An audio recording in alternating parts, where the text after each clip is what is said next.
Well, Port Adelaide playing Glenelg at Alberton Oval this afternoon, a game that both sides simply had to win because Port Adelaide were looking for the double chance, Glenelg looking for fifth spot, and at three-quarter time it was 13-11 to 4-6, and if I read that correctly and my eyes don't deceive me, that means that Glenelg did not score in the third quarter. So they've been a pretty dismal time, Glenelg, and at a time when you'd expect them to bounce out, be tough and be at it. They've obviously made something of a mess of it to be trailing by 59 points, nigh on 10 goals at three-quarter time. Well, to take us through the last part of this last term at Alberton Oval, we pick up the call with David Mackay and Mark Naley, the start of the Port Glenelg clash at Alberton Oval. Final quarter underway from Alberton Oval as the Magpies lead by 59 points. What a blowout during the third quarter when Glenelg didn't score at all into the breeze. But the Tigers do have the breeze this term, and they'll need to use it too if they're to get back into this match whatsoever. Port Adelaide sitting fourth, the Tigers sitting seventh. Pretty important game for Tony Simons and his Tigers. They needed a win here. And Port Adelaide, after going down by 2 points last week against North Adelaide, need to get back on the winners list. Well, they're doing it in convincing style at this stage of the game. Joining us for the final term commentary, Mark Naley, and our special guest commentator, David Weston, former SANFL umpire.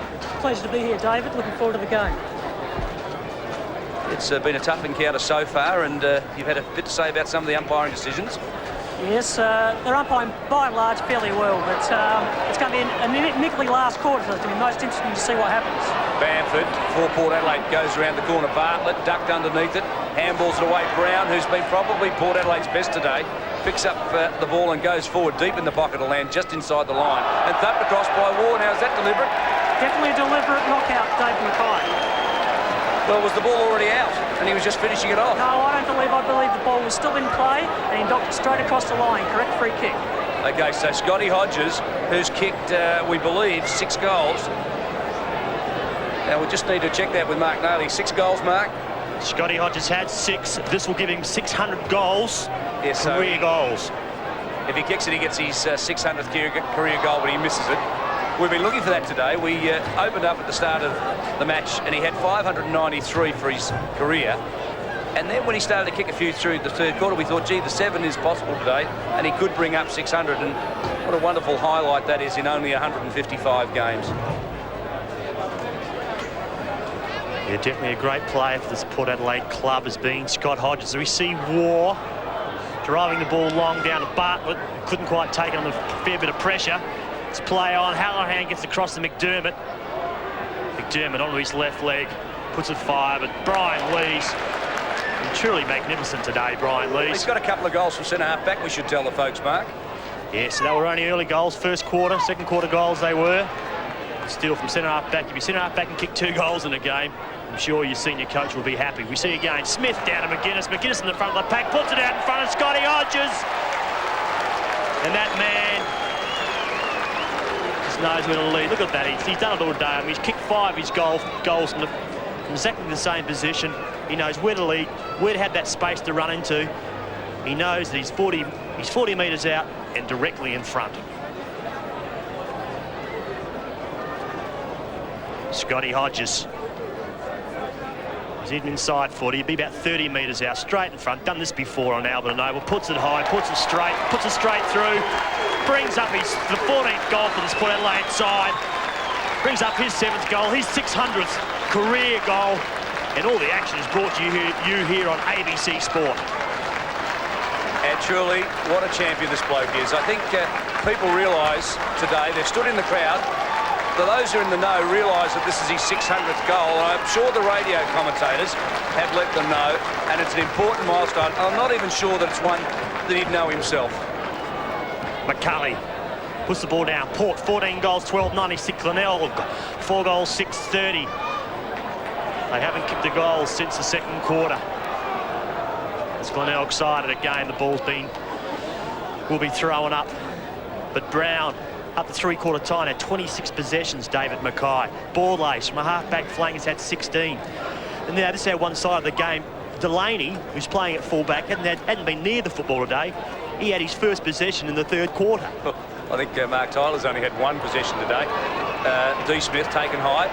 Yeah, a bit of a whack across the ear there, David. Correct decision. Comment, former SANFL umpire David Weston, our guest commentator today. This fellow's impressed me today too. Warren Treadray, the youngster who played in the under-18 carnival in Melbourne just a few weeks ago, goes forward. Ward took front position on Hodges. And he's difficult to shift, Scotty Hodges, and he did well, War. So around the corner goes the kick. D. Smith, big mark, handballs forward. Look at this, in space. Treadray feeds off to Rowan Smith around the corner. And look at this, it's Scotty again. He's got 7 already. And he's looking pretty tidy. Scotty Hodges. He really has had a second half. Now this is, what, 76 for the year too. So with, we think, 5 rounds and finals to go, 9 games, he's on target for 100. Just wonder whether he regrets signing on with the Crows this year. He's only played 2 games for them. What did he get? 5 odd goals in a couple of matches, and they've dropped him. And you see him in this sort of form and you wonder whether he wouldn't be a great acquisition for Port Power, as he goes for a banana and he's missed. So that gives him 7 goals, 2 and 1 out of bounds on the full for the afternoon. Fair day at the office. Yeah, great fair player, Scotty Hodges. When it comes to fair and brilliant, you can't knock him. Doesn't talk back to the umpires. Now, Wester, need to ask you, a player who kicks 7 goals, would he get votes from the umpires? I'd say there's a good chance of it, David. Comment, David Wester, former SANFL umpire. Rowan War brings it back in. Again, Port have just been so dominant in the air today. Rowan Smith just gets pushed off the ball as he kicks it. Scotty Hodges falls over, but this young lad in Treadray, what a game of football he has had. He's put on his 3rd, and he brings up Port Adelaide's 15th. All the action brought to you on ABC Sport. Pretty good youngster, this kid. 3 goals on debut. And there's a fair bit about him too. I like him. He's got great courage, great hands, marks well in the air, and works hard for it on the ground. It's a rare combination for a player so young. He looks pretty good. So Port, 15 goals, 13, 103. Glenelg, still the 4 goals, 630. Ball thrown up. Carruthers, McCulley have been at each other all day long. Gives it down to Reid. It's pushed into their forward line for the first time in a long while. It's scooted through. It's a chance here for the young fella. This is Sadomka. Sadomka on his right. Brings up his first goal for the day. And finally, Glenelg get a score. All the action brought to you here on ABC Sport. Young Peter Sadomka. Well, they needed that Glenelg, and they need to just see some hope, because at the moment it's very bleak for them. And they haven't scored for a quarter and a half of football at Alberton, and the Magpie players have let them know, and even the crowd booed them when they get that goal, and it's just such a demoralising feeling to rock up at Alberton and play the way Glenelg have played. It must be just heart-wrenching and heart-breaking for Tony Simons. And I suppose, Mark, you've got to ask the question, how does he get them to turn it around? Well, I spoke before about just how good Port have been in the air. At 3/4 time, the marking contest, Port Adelaide had 51, Glenelg only had 25, so clearly double the amount of marks up to 3/4 time. So Port, 15 goals, 13, 103. Glenelg, 5 goals, 636. Again, it gets pushed into their forward line. Delaney's held by Jim West, and Delaney will receive a free kick. Delaney hasn't had a great deal to do today, Mark. You've already told us this is kick number 3 for him. What he's done pretty well. He's just punched away all day, and it's been a pretty effective game. And I think that the tactic was to make sure that Mark Tyler didn't come back here and kick a bag of goals. So they've just punched the ball away from him and played the ruckman loose in defence all day to make sure that Tyler didn't come out on the lead. Yeah, Mark Tyler possibly wouldn't be regretting his decision to leave Port Adelaide. But after today's performance, I'm sure he'd rather be in a black and white Guernsey than a black and gold stripe. You see the ball pushed in again. This is McKay. Goes wide. He's got the running Delaney. He just needs to get a touch of the football. He's sitting back there. He frozen in the afternoon. Hallahan pushes it up high. He's looking for Muir.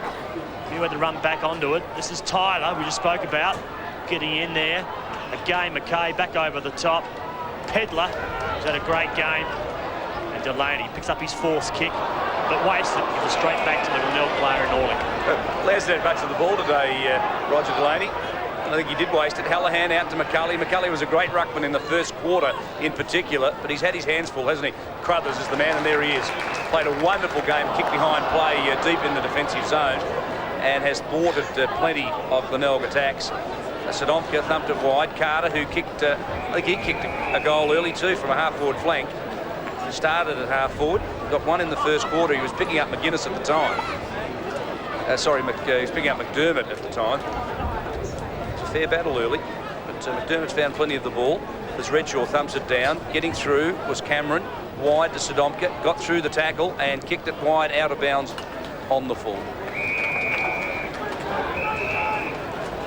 So again, we'll see Simon Pedler. Now, his game's been terrific. Yeah, young 22-year-old Simon Pedler. He's been fantastic down there today.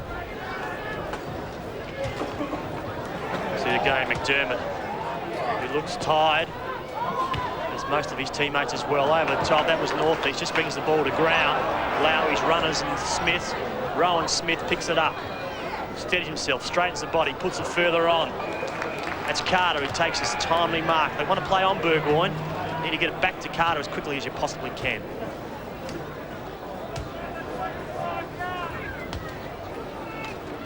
Carter lifts his eyes, looks inside. He's a tough bloke, this one. I like the way he plays the game. He gives away a few kicks, but he's a very tough competitor. Actually, Carter can be a bit over-exuberant at times, but he's focused mainly on the ball today, which is good for football, good for umpiring. Bamford to Rowan Smith to ball ace, who was reported in the second quarter, to McGuinness, who's delivered the ball beautifully, and yet again he does it. He's hit Hodges on the chest a few times today. Scotty plays on quickly. Look at this. Back in the square, it's Lees. No, but the ball will come back. Brian Lees into the open goal. Tell us about that, Westo. Now, the umpire obviously called time off. Yes, maybe a bit premature to have done so, but I guess the umpire was just saying that he should have gone back behind his mark, and he never. He called time off, so the ball has to come back.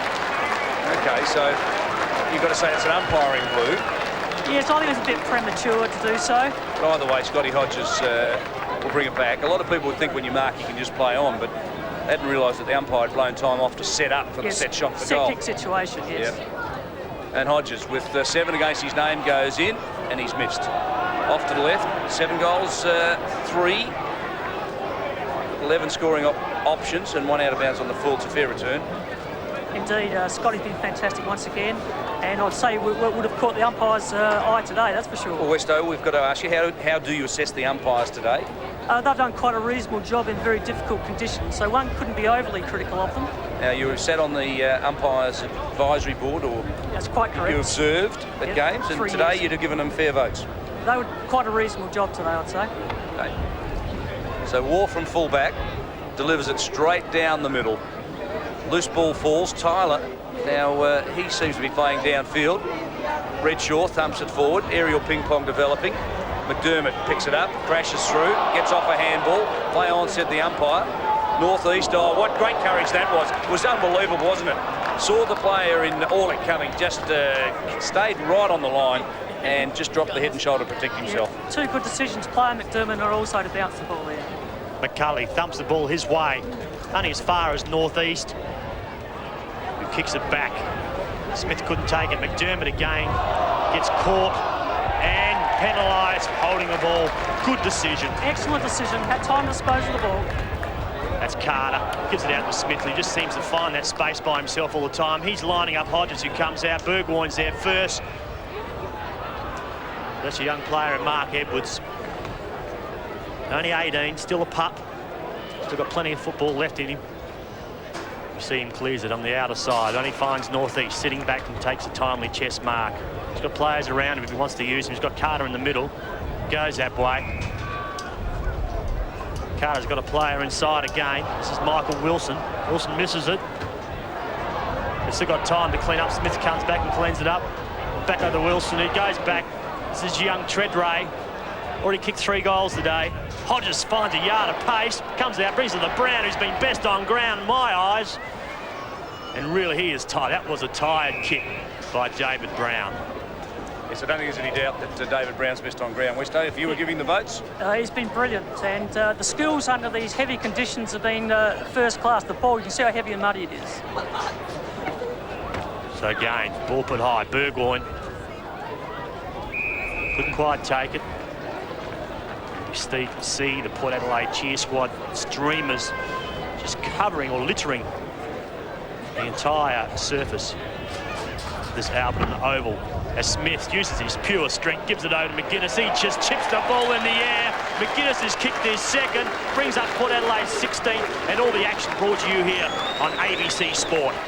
Brian Lee's down in the change room. Not a bad goal.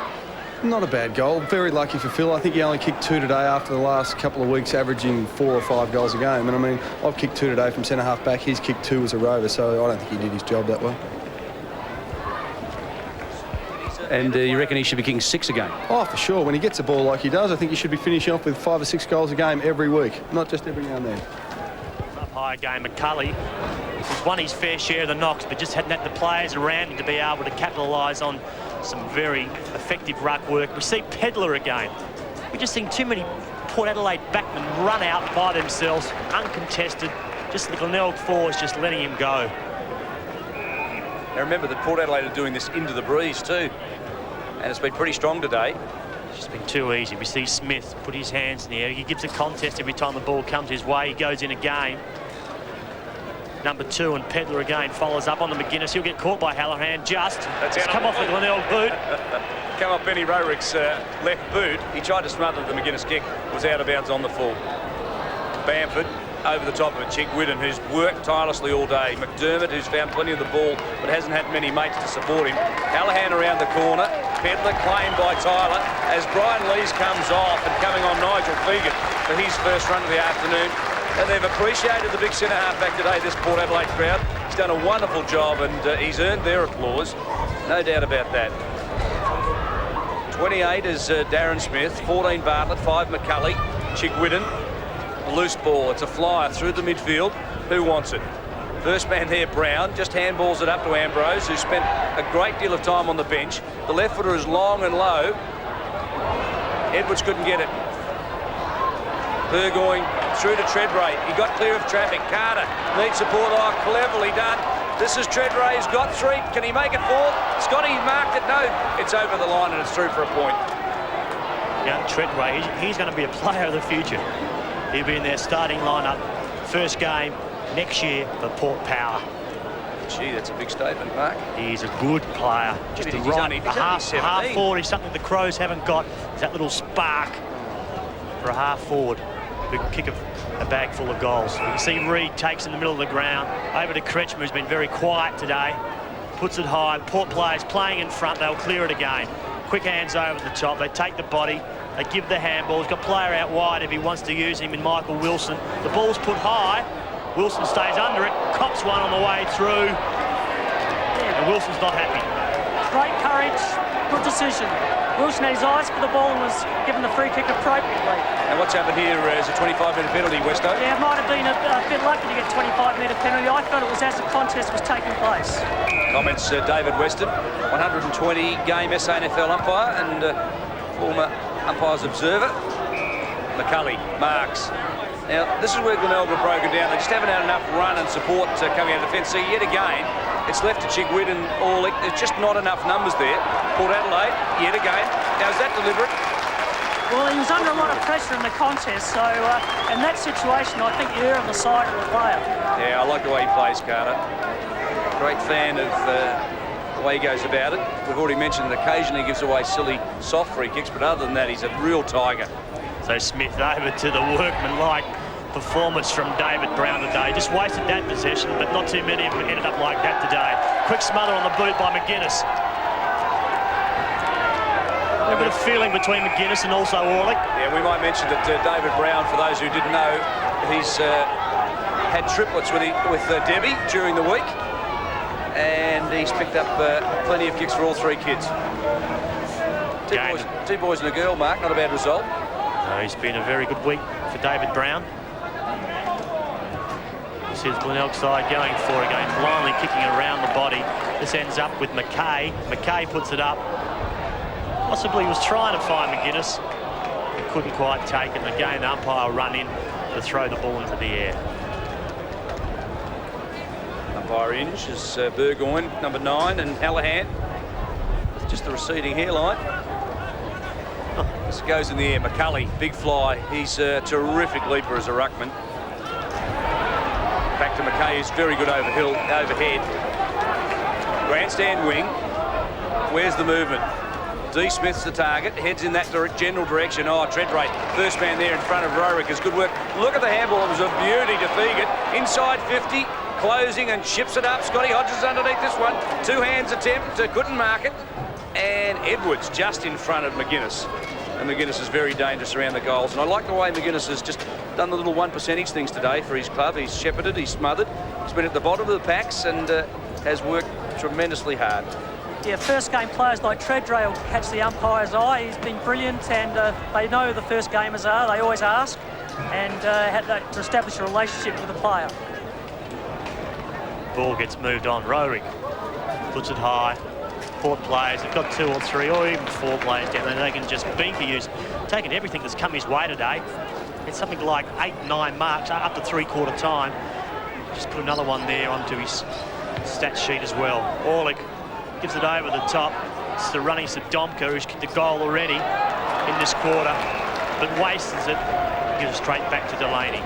Delaney now starting to find a bit of the ball, gives it to Wilson, who's played a terrific game. Back to Delaney. It looks like the old Fiarchi Delaney days, doesn't it?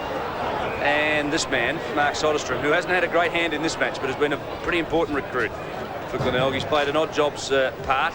West the big fly. Bamford goes to ground under pressure from Chigwidden. Pedler fights hard for it. Muir to Chigwidden. Cut off by Fegan.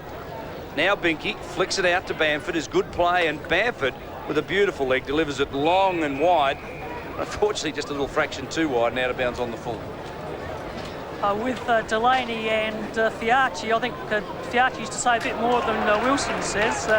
What was George like, Westo, as an umpire? Did he ever give you a spray? Oh, he did many times, but great character. But geez, he always would give you his very best. And what about Roger? Roger, you love to say a word to Rog. You know, I think they're in competition with each other, so you could say the most here on the ground. That was Bamford putting the ball forward, Smith from behind. As Port disciplined. Actually, we might just explore that a bit, Westo. Is there any player that abused you more than any other player in your recollection? Well, I would say probably actually Chrissy McDermott used to have a word or two on the ground. When you get out at the bottom of the packs, you're always saying how he should have got it in the back decision. So Port again mopping it up. 2 or 3 players around the ball. They're starting to get a little bit Learising, a little bit complacent. They're just not concentrating on their skills at the moment. They can kick another 4 or 5 at least before the siren goes in this game if they really wanted to. We see the ball push wide. Kicked up, pushed it up, gives a chance now for Scotty Hodges just to use his experience, just stands his ground, uses his body beautifully. He's already kicked 7 goals, 3. This could bring up his 8th. Pretty fair effort in these sorts of conditions, Mark, isn't it? Because they're not suited for full forwards. Scotty Hodges is a big game player. Today wasn't one of the bigger ones that he's played in, but he's still, to his credit, he's had a couple of opponents. He's got Rowan War at the moment, who we can see him lining up. Once again, that position, 40 metres out, directly in front. I think he's pushed it across the face of goal again, so that's 7 goals, 4. He's had 11 shots at goal. Could have had 10 goals. 12, one out in the full as well there. Through that 3rd quarter. You see Rowan War. Want to bring it in. He's got no movement. There's no player running at all for him. A couple of them are sort of walking sideways with no real positive lead, so he decides to go straight down the middle, just hit to the big man in McCulley. Big jump over the top. That was by Ambrose. On this time over to McKay. McKay just steadies himself, pushes it forward. Burgoyne should take this. He does, and gets one. Scotty Hodges comes in to remonstrate. So leave our players alone. We might also... He'll get 25 metres as well to boot. While they're doing that, there's already been 2 reports in this match. Daisy Borlase was reported for striking in the 2nd quarter, and Alan Bartlett was reported also during the 3rd quarter. David Brown comes off. He'll get a warm round of applause. Spiro Malakalis will come back on as players sorted out in the goal square. Burgoyne goes back and gets his first. So 17-17 Port Adelaide. Glenelg 5-6. The action on ABC Sport. Brian Lees again. Well, I reckon young Mark Edwards there, the guy that ran into him, has probably learned a valuable lesson not to run into any Port boys when we're 20 metres out from goal, because he's just got a goal on the goal line.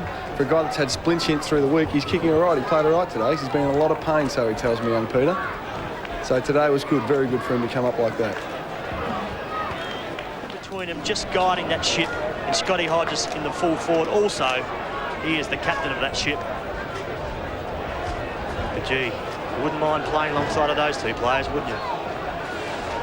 Port Adelaide 17-17, Glenelg 5-6. The Magpies are in 4th position on the ladder. They have the bye next week.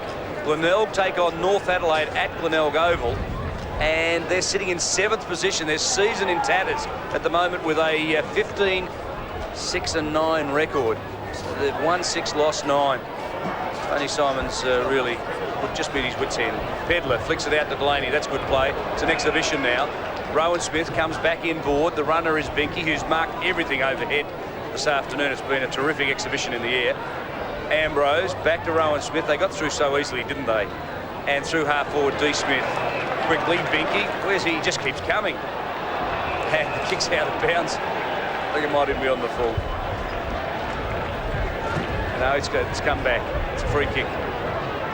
Well, Dave, I know that you're a Port Adelaide person, Port Adelaide supporter. You'd be looking forward to them joining the AFL competition next year, but just on this side this year, the 1996 side isn't as good as the 1995 side. No, I think if you were brutally honest with people like Robbie West out and Anthony Darcy out, it's a struggle. Yeah, sorry, wrong David. It's all right, Mark. Just tell everybody you're a Port supporter. I was just trying to work out how he thinks I'm a Port supporter. At the moment, I would say they're developing along those lines, Mark, because the young players are starting to lift now. And I think around finals time, you find Port Adelaide will be right up amongst them. Spoken like a true Port Adelaide supporter, David Weston, former SANFL umpire. Mark Tyler, first mark for him for the afternoon. We'll get the raspberries from the old crowd, no doubt about that. He won't enjoy this, but he'll be better for it. I'm sure it'll fire him up for next week. A high ball towards Redshaw. McGuinness at the bottom of the pack, takes it, claims it, goes to ground, and he's wrapped up. There'll be a bounce.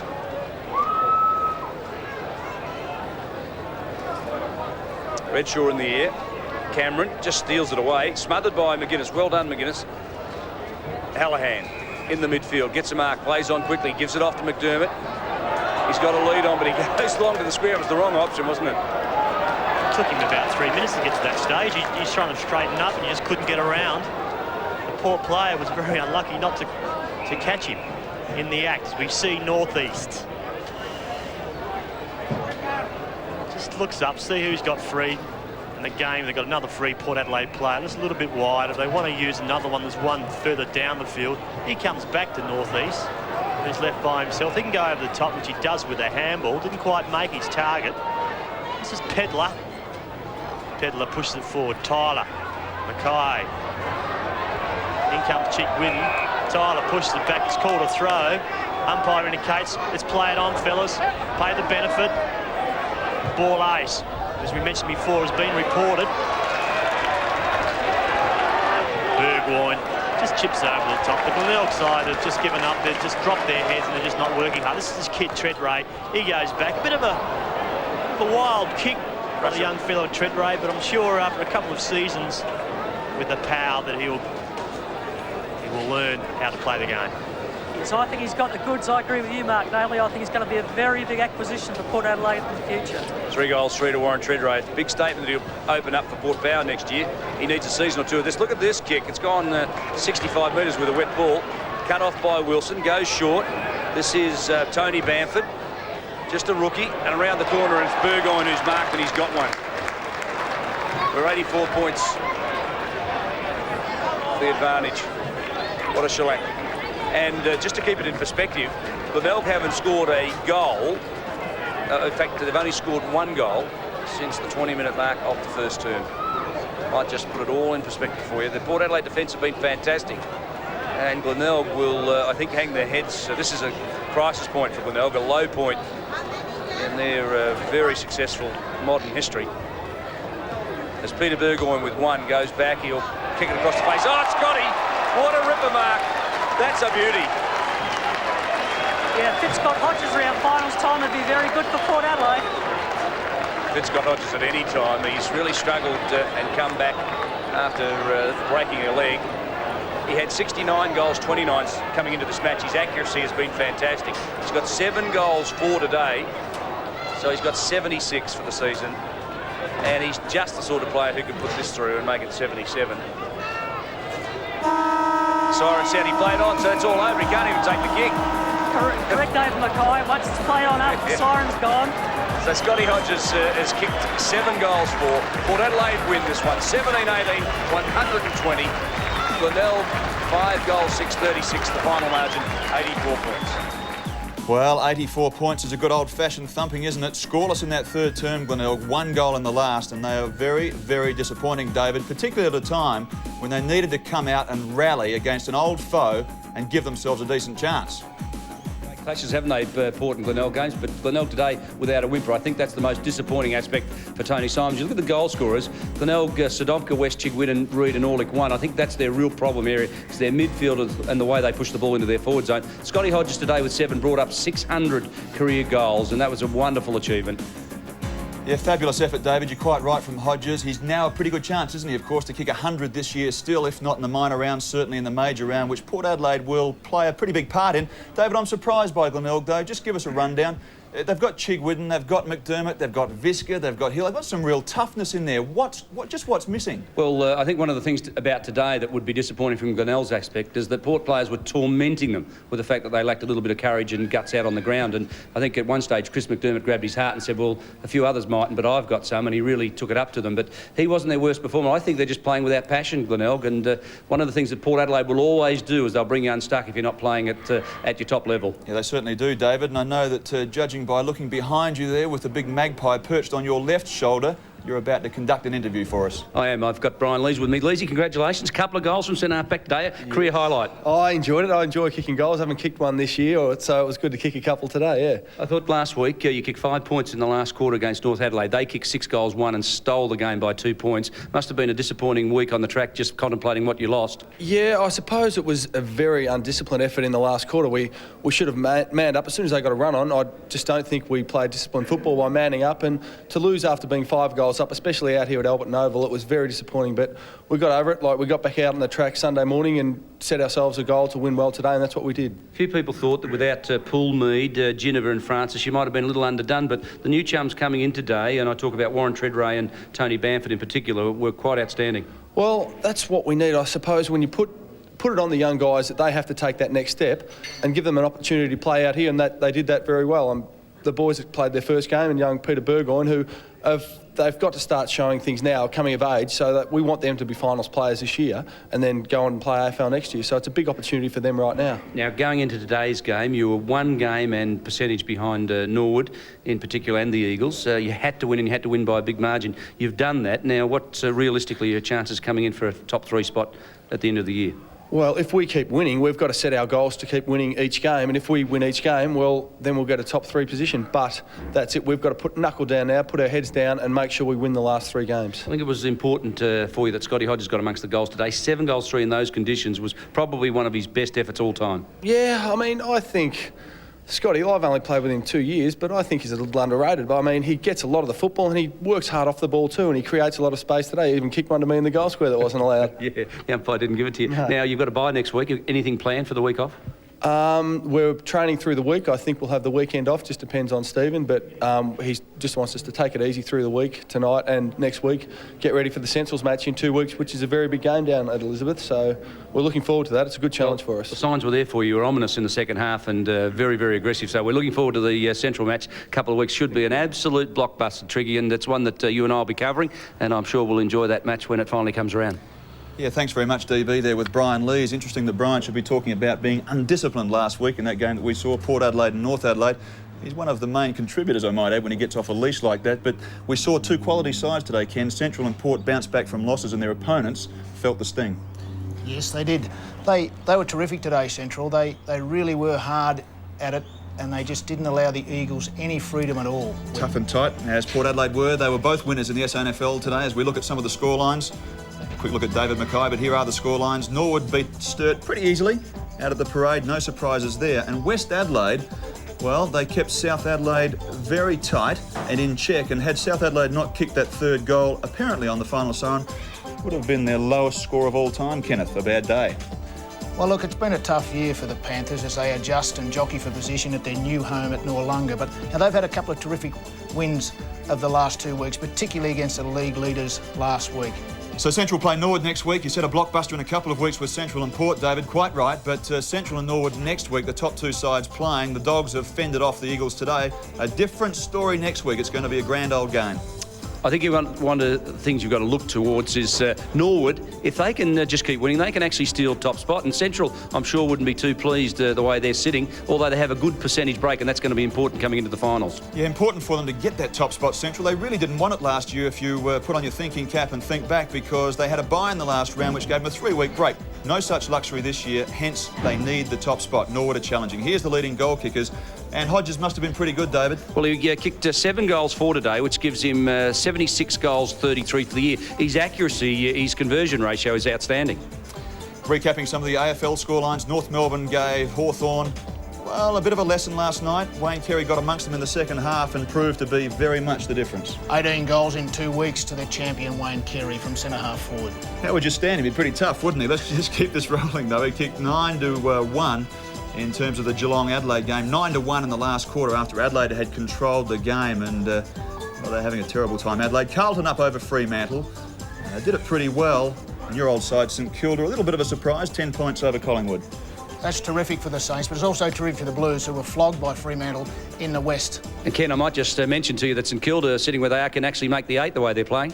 Yes, they can, and if they are able to get there, David, they certainly have the guns to be able to initiate a real problem for some of the other sides, in particularly Robert Harvey, Nathan Burke and Stuart Lowe at the goal front. Some pretty good quality there, isn't there? Speaking about St Kilda and coaches, and you were fired.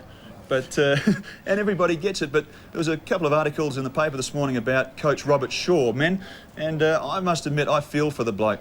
Having been in the same situation myself on a much lesser level, the cauldron, the focus, the criticism, it makes it a pretty tough old time, Ken. Well, it certainly does, Stephen, and I guess whether it's Robert Shaw, whether it's Graham Corns, whether it's Stephen Trigg, whether like whoever it is, you need support, and